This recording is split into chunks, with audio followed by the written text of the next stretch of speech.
Bueno, seguimos en Senado Internacional, estamos junto a Marcelo Koenig conversando sobre su último libro sobre la Constitución de 1949 y Sampaio. Bueno, me gustaría que me cuentes cuáles son las características, además de la reelección del presidente, las características en realidad más importantes o que te parecen más importantes a vos de la Constitución del 49. Yo creo que la Constitución del 49, como decía antes, plasma un proyecto de país que ya se venía ejecutando en gran medida. Es decir, un reconocimiento de derechos que ya habían sido conquistados por el pueblo. Por eso ahí se incluyen los derechos de los trabajadores, lo cual podríamos encuadrar, como decía antes, esta Constitución en el constitucionalismo social, porque las constituciones liberales solamente reconocen el carácter de ciudadano, no conocen o no quieren conocer la problemática concreta del hombre y la mujer en un país o en el mundo, en su carácter de trabajadores y las contradicciones sociales que eso implica. No solamente contiene una larga mención de derechos de los trabajadores, de los ancianos, sino que además de eso, lo que hace la Constitución, toda Constitución tiene un trasfondo económico, y esta Constitución tiene su trasfondo económico. Si bien puede o no tener normas explícitas de política económica, toda Constitución tiene un modelo económico atrás. El modelo económico de la Constitución del 53 es sin duda el liberalismo y preparar las condiciones para el modelo agroexportador. ¿No? ¿Cuál es el modelo y en dónde se plasma ese modelo? Es quizás lo más interesante de la Constitución del 49. Y ahí vuelvo al artículo, al capítulo cuarto de la función social de la propiedad y sobre todo, digamos, a todos esos artículos que desmenuzadamente ponen el eje de dónde tiene que estar el poder económico en la Argentina, ¿no? Planteando al Estado como el gran actor económico, no un Estado subsidiario, no un Estado que solamente controla el libre desenvolvimiento de los privados, sino un Estado que tiene en sus manos el control estratégico de la economía, ¿no? Los resortes estratégicos de la economía constitucionalmente están asignados al Estado. Pero no solamente eso, sino que plantea expresamente que los servicios, que todo aquello que afecta de un modo directo a la población, también tiene que estar en manos del Estado. No solamente la propiedad, que digamos, se le reconoce también incluso en la Constitución actual, sino que además que no pueden ser concesionados, ¿no? Y esto es parte de los recursos naturales o los servicios. Los servicios. Los recursos naturales son del Estado. Nacionaliza todos los sectores. Gran parte del proceso del peronismo, el proceso de industrialización que implicó el peronismo, el proyecto mismo del peronismo, fue a través de una redistribución de la renta agraria diferencial, ¿no? Y esto se hizo a través de una institución que fue el IAPI. Digamos, esta Constitución es el marco jurídico de esa transferencia para que el conjunto de los argentinos pueda disfrutar de las condiciones excepcionales que hacen a la producción agropecuaria una renta diferencial para la Argentina. Digo, la Argentina tiene la particularidad que su renta diferencial, a diferencia que del petróleo en Venezuela o el cobre en Chile, está en manos privadas. Entonces, ¿cómo hacía el conjunto de los habitantes para disfrutar de eso que Dios le dio, o quien uno crea que pone los recursos naturales sobre la tierra, la naturaleza, la Pachamama, o quien uno crea, le dio a todos los argentinos? ¿Por qué solamente un grupo de familias, como fue en el modelo agroexportador, tienen que disfrutar de eso mientras la mayoría viven en las mayores de las indigencias? Y bueno, esto es lo que vino a discutir el peronismo, de cómo se repartía la torta. Y la producción industrial y el trabajo con derechos, sin duda, es que es la mejor manera de incluir a las mayorías en el reparto de la torta. Y ahí es donde el peronismo tiene, en particular en sus artículos económicos y en esta idea de la propiedad privada, tiene que estar en función social, es decir, no es que tiene que abolirse la propiedad privada, pero esa propiedad privada tiene que responder a los intereses del conjunto del pueblo argentino, digamos. Y ahí es donde está, que incluso va más allá, y esto es una cosa que estudia con mucho detenimiento Sampaio en todos sus trabajos posteriores a la Constitución del 49, lo que dice es también un mecanismo de cómo aquellos sectores privatizados tienen que volver al Estado. Y acá tiene un concepto revolucionario, porque dice, no hay que pagarlos el valor de mercado, sino que tienen que tomarse en cuenta todos los beneficios que tuvo la empresa concesionaria o esa empresa que por X motivo se apropió de la exclusividad que implica determinados rubros, y que esas ganancias, si son ganancias razonables, tienen que ser tomadas en cuenta en el precio de la empresa. De alguna manera, era una manera que el Estado no fuera estafado por las empresas que durante un montón de años lucraron con esos servicios o con esa propiedad de medios que son del conjunto de los argentinos. Y este concepto de función social de la propiedad tampoco lo inventamos acá, digamos. No, claro, ¿Qué antecedentes hay en el resto? es histórico, en el resto de América, en la mayoría de las constituciones de América hay referencias.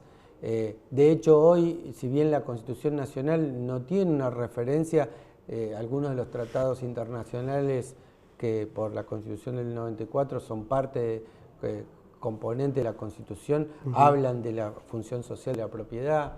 Es un concepto eminentemente cristiano, esa cuestión de la función social de la propiedad, y que plantea el bien común por sobre lo individual, pero el peronismo le da una particular interpretación, claro, ¿no? Las constituciones modernas de Alemania o de varios de los países europeos también dicen eso. Ahora, la interpretación que le dio el peronismo a esa función social es realmente lo novedoso, ¿no? Digamos, un sistema que realmente conserva en el Estado el máximo nivel de protección de los intereses de las mayorías populares, ¿no? Y quizás esa es la vuelta de tuerca que le da el peronismo a ese concepto de función social, que, como vos bien decías, es un concepto muy extendido, no solamente en Latinoamérica, sino también en Europa. Sí, sí, no, quise hacer hincapié en que no fue una idea disparatada tampoco de Claro, de Sampay, digamos. No, las constituciones nunca pueden ser algo que pasen. Lo jurídico generalmente es producto de la correlación de fuerza en una sociedad. Sampay podría tener ideas muy revolucionarias, pero si esas ideas revolucionarias no tenían un correlato en la correlación de fuerza en favor de los sectores populares, no hubiesen sido más que dibujitos en el papel, claro, ¿no? Digo, hay una anécdota muy interesante de Sampay que en la década del 60, en plena resistencia, lo van a ver algunos sectores sindicales y le dicen: nosotros queremos que Perón vuelva al poder y nosotros sabemos que usted hizo la Constitución del 49, así que queremos hacer una revolución y que usted nos haga la Constitución. Y entonces Sampay le dijo: bueno, muchachos, primero hagan la revolución, yo en 5 minutos después le redacto la Constitución que necesita. La Constitución no viene antes que el proceso de cambio. La Constitución no es algo que precede. Y si bien tiene influencia y digamos, esa Constitución formal es prescriptiva y se va adecuando en el tiempo entre la dialéctica entre la Constitución real y la Constitución formal, si la Constitución formal se pasa de rosca, pasa como con las primeras constituciones liberales en la Argentina, la de 1819 y la de 1826, no tienen vigencia nunca. Claro. ¿No? Aun cuando fueran para cualquier lado, por eso pongo el ejemplo de las constituciones liberales, podría ser la constitución más revolucionaria para acá. No se trata de tener buenas ideas, sino de construir la espalda necesaria para generar un proyecto que respete los derechos de las mayorías. Claro. Bueno, ¿cómo siguió la historia? ¿Vino la revolución? Vino la revolución libertadora, la llamada popularmente revolución fusiladora por los fusilamientos de José León Suárez y de otros lados. Y no inmediatamente se deroga la Constitución del 49, así como no inmediatamente se interviene la CGT, porque un poco el proyecto de Leonardi era tratar de hacer una especie de paternalismo que incluya al peronismo y que lo depure de sus elementos malos, que para Leonardi era fundamentalmente la figura de Perón, ¿no? Digamos, Leonardi tenía en su cabecita loca la idea de que el peronismo no era tan malo, lo malo era Perón, que era un general corrupto, y hacía falta un general bueno, democrático, patriótico, buen cristiano como él, y él se ofrecía para eso, ¿no? Digamos.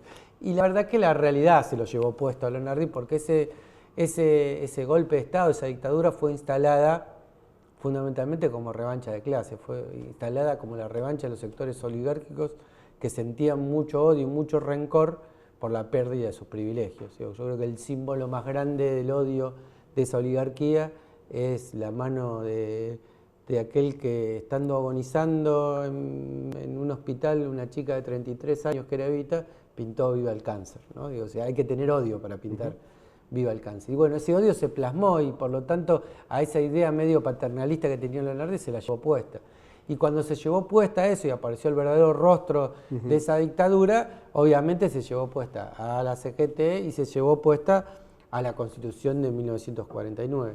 ¿Cómo? A través de un bando militar, un decreto. Cualquier estudiante de primer año de una facultad de Derecho cualquiera sabe que un decreto no puede durar una Constitución vigente, ¿no? Digamos.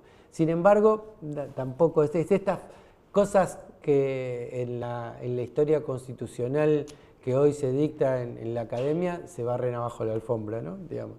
Y lo cierto es que ese bando militar terminó... ¿Y qué dice el bando militar? ¿Deroga la Constitución del 49 y se vuelve a la Constitución del 53-60 o no? No, decía la vigencia de la Constitución del 53-60. Meses después, y más como una cuestión política que como una cuestión jurídica, pero también como una cuestión jurídica porque el país había cambiado. Entonces, esa Constitución del 53-60, hecha para un país que en la vanguardia de su producción estaban los saladeros, ¿no? Para que nos demos idea de qué diferencia es un país de otro, tenía que de alguna manera tener un reconocimiento o hacer algún reconocimiento al país que se llenaba de trabajadores fabriles, ¿no? Entonces, de alguna manera hace esa convocatoria, pero como digo, tenía razones políticas, porque lo que hace la dictadura con la convocatoria de la Asamblea Constituyente del 57 es hacer lo que Yoldi llama, uno de los mentores políticos de esa dictadura, digamos, del Partido Socialista, un recuento globular, que era ver cómo se comportaba electoralmente la Argentina con el peronismo proscripto, ¿no? Y entonces hace esa convocatoria para ver cómo se repartían los porotos. Y ahí, ya roto el radicalismo entre UCRP y Unión Cívica Radical del Pueblo y Unión Cívica Radical Intransigente, digamos, se vota, gana el voto en blanco, que es el voto planteado por el peronismo, pero no gana por demasiado, ¿no? Digamos, un peronismo proscripto, fusilado, perseguido, con la mayoría de sus dirigentes presos.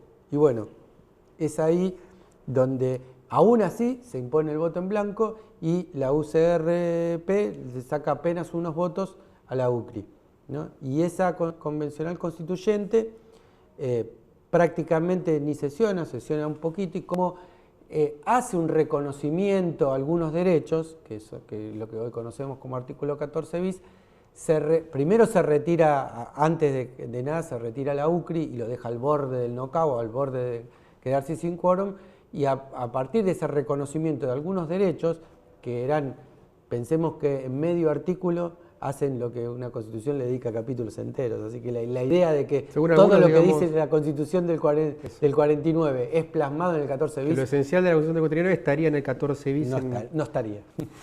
Polémico, digamos, no, realmente no se puede meter un elefante adentro de un fitito, digamos. ¿Y fue lo único que reformaron o agregaron más bien? Lo único que se agregó eso, y después de eso la derecha dijo, no, si le vamos a conocer derechos de los trabajadores, nosotros retiramos esto a instancia del vicepresidente, el almirante Rojas, y se retiraron, dejaron sin quórum, y lo único entonces que reformó esa constituyente fue el artículo 14 bis. Y poco tiempo después se llamó elecciones para... se llamó elecciones con proscripción del peronismo y terminó ganando Frondizi después de un pacto con Perón en Caracas, en donde el peronismo se comprometía a votar en positivo y no votar en blanco. Sin embargo, un alto porcentaje de peronistas siguieron votando en blanco, aún en contra de las órdenes de Perón, aunque en esa época no era tan clara las órdenes de Perón, ¿no? Digamos, no es que Perón ponía en su muro de Facebook, muchachos, ahora todos votamos a Frondizi. No, digamos, ni lo ponía por Twitter. Le mandaba cintas magnetofónicas o cartas, que muchas veces eran cartas falsificadas, o se mostraba un pedazo de la carta y no el todo de la carta. Es decir, era una cuestión compleja la comunicación en aquellos tiempos, pero yo creo que más allá de la complejidad de la comunicación, hubo una parte de la resistencia peronista que no estaba dispuesta a acompañar a Frondizi. Sin embargo, los votos sí que obtuvo el peronismo de Frondizi le alcanzaron para ser presidente. Bueno, Marcelo, se nos fue volando el tiempo. Me parece que todo lo que nos contaste fue bastante completo y más o menos hablamos de los temas con cierta exhaustividad, la que nos permite el tiempo, pero bueno, te felicito por tu libro, a mí yo lo leí, me gustó mucho y bueno, nos seguiremos viendo. Esto fue todo por hoy, espero que les haya gustado el programa. Nos vemos en la próxima emisión de Senado Internacional.